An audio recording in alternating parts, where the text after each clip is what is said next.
Good afternoon, ladies and gentlemen. And we are looking forward to a very interesting conversation here on what impact the internet, the online space has on politics. Now, I want to start by giving some of you a sense of the Indian context. Till I would say maybe even a year ago, or maybe a couple of years ago, definitely, politicians who were actually dabbling with offering comments in the online space were regarded as political risk takers. To dabble in the online space was seen as some sort of new age kind of habit that didn't really go down well with a political tradition that has not kept pace with the changing times.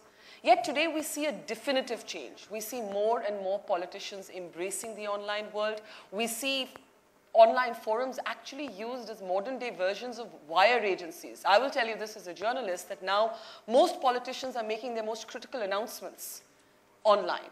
Whether they use Google, whether they use Twitter, whether they have Facebook pages. From Mamta Banerjee to the politicians we have sitting here on the panel today, Shashi Tharoor and Omar Abdullah, you're seeing big ticket announcements being made online.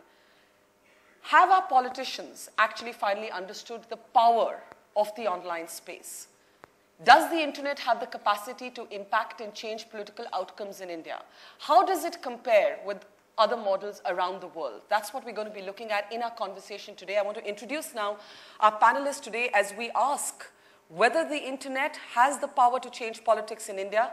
Shashi Tharoor, minister in the government, one of the earliest to take to the online space, was regarded as somewhat of an oddity when he began, and now everybody's really emulating his example, really led the way at a time when this was regarded as a kind of new agey, weird thing to do. With us from the United States of America, Stephanie Cutter, somebody who's actually been the architect of the election campaign for Barack Obama this time around, for Michelle Obama earlier. Remember, you come from a country where there's almost 80% internet penetration. Compare that to under 12% for India. Can these models be compared? We know that social media is a huge, huge thing in the campaigns in the United States of America.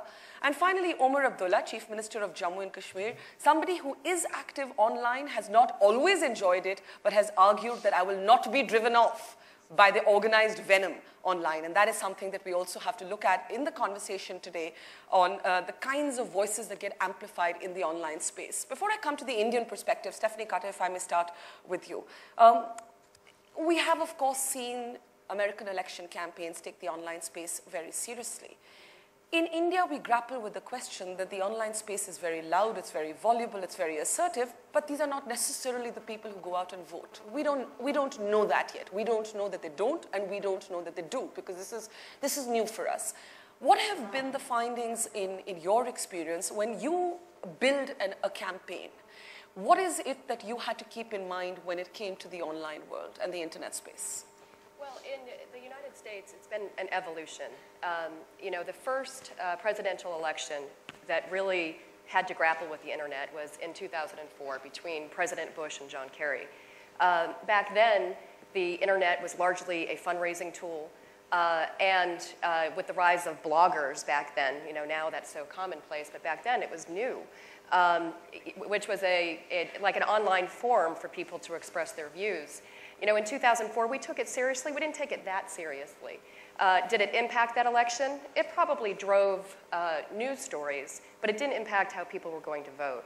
In 2008, when then Senator Obama was starting to run for the presidency, we saw a dramatic growth in the number of people who were using the internet to get information on candidates, to organize themselves. Not from the campaign top down, it was coming from the bottom up. And that was only possible because of the internet. It was an organizing tool for people to get involved in their local elections and organize for national elections. Now, in 2012, it exploded. We made a big investment in developing new tools and techniques of how to use the internet in this election, and develop some new technologies that allowed us to do three things. One, communicate in a very aggressive fashion outside of the media filter. Number two, fundraise. The overwhelming majority of our money came from the internet. Average donation was about $150. And number three, organize. This was the first campaign where we were able to connect what was happening online with what was happening offline. So if we had people going door to door to canvass for the president, they had tools right there on their mobile device or their iPad and knew whose door they were knocking on. Would it be fair to say that someone who was not using the internet space in the US would be regarded as a fuddy-duddy, antediluvian It's politician? not possible anymore. It's not possible.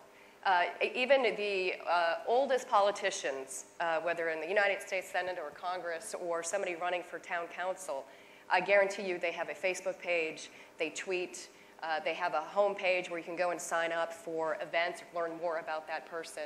It's just not possible to run for elected office without the internet in the United States now. So I want to take that to you, Shashi, because when you tumbled into the online space, you found yourself in the middle of really unnecessary controversies, and yet what you were actually battling was a political culture that is at the best of times not communicative enough. That's my opinion. Maybe you can't say that freely, but that is something that your party is sometimes accused of, and other parties are too, that there isn't just the culture of communication and openness. How much has changed? How much has changed since you got into trouble for an innocuous little tweet on cattle class to now when everybody's actually falling over themselves to join the internet space? Well, it's very interesting, actually, Barkha, because when I began, the political class was not immediately resistant. For example, when there was one of the newspapers announced that I had crossed 10,000 followers, I actually had a number of very senior politicians from my own party, and I won't even mention how senior, you'll be shocked, asking me, what is this Twitter? How do you get 10,000 followers? How should we do it, etc. It was the visceral reaction of our mainstream media, however, in going after me, in using my presence on social media to attack me. So social media was kinder to you than mainstream media, or fairer to you? At that point, social media was, frankly, I was in that space and nobody else was. So kindness didn't really apply. But the fact that the mainstream media decided to use anything I said on social media to attack me meant that all the other politicians shrunk away. And the very people who'd asked me said, Abdu, we're not going to touch this. This is clearly too dangerous for us to go in. Thereafter, of course, the controversies kept mounting, as did the followers, but people stayed away. I still remember the then president of the BJP, Venkaiah Naidu, saying, as it turned out prophetically, too much tweeting can lead to quitting. Do you remember that? That was sort of that was the attitude by then of the political class, and frankly, who wanted to buck the mainstream media, which is what you want to deal with. But in my case, it actually redoubled my determination, because I realized that I had to get past this negative filter in the mainstream media to talk to people directly who knew what I was trying to say and could relate to me, even if they weren't in the political space. Fortunately, all that has changed.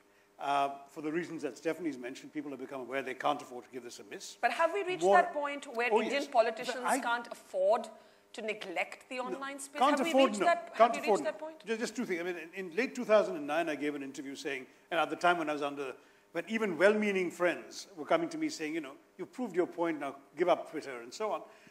I gave an interview saying, look, for God's sake, within 10 years, I said every serious Indian politician will be on social media. And I think the 10 years now turns out to be far too late a prediction, because already the majority of major politicians, including ministers of the government and opposition leaders, including the gentleman who's going to follow us on the stage, they are all on Twitter. Narendra Modi. Yes. Exactly. So what you've got, in other words, is a widespread consensus that it's necessary. However, you're totally right. With 12% internet penetration, none of us expects a Twitter account or a Facebook page to win us an election. So why do we use Twitter? Well, first of all, it gives us an extraordinary interactive medium. We can actually answer questions from ordinary strangers, not just from very visible television anchors. We can respond to the concerns of the Aam Aadmi, as it were, on this space. And at the same time, we can get our messages out without you all editing it or misreporting it, which still continues to happen extensively. The third thing, which I believe has turned out to be very important for the gentleman whose name we mentioned, is the brand building aspect. That you use the one who cannot be mentioned. I no doubt will come around to it eventually. But my point was that you actually have the idea of using your presence on the social space to create a sort of brand identity for yourself, which is actually not directly linked to the votes you may or may not win, but which will undoubtedly have an indirect ripple effect because the people who are on the internet, it is hoped, will talk to and influence and shape the agenda of others. And finally, you guys in the traditional media have stopped this antagonistic relationship to those of us on social media. You are now mining the social media for news stories. Yeah. Actually, things we say on social media are becoming news. You're quoting us. You yourself, Barka, are very much on social media in a very prominent way. And so that brief antagonism that I witnessed in my first year on social media, I think has now more or less faded. Therefore, it's no longer a problem.